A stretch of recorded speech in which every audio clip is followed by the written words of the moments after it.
Welcome to an NC Live crash course. This video is a quick introduction to logging into NC Live using your public library card.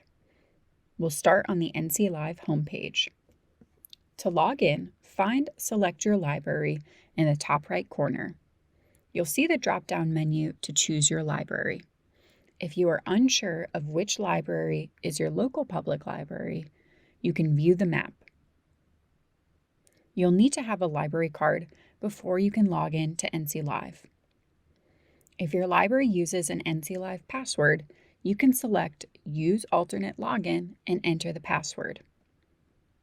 Once you select Login, you'll be redirected to a login page for your library, where you can enter your card number and often a PIN or password.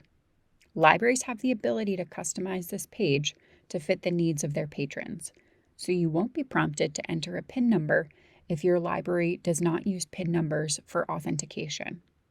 Once you successfully enter your information, you will then be brought back to the NC Live homepage. You can double check to see if you're logged in by clicking on the icon in the top right corner and seeing that you're now recorded as being logged in with your library. Thanks for viewing this NC Live crash course.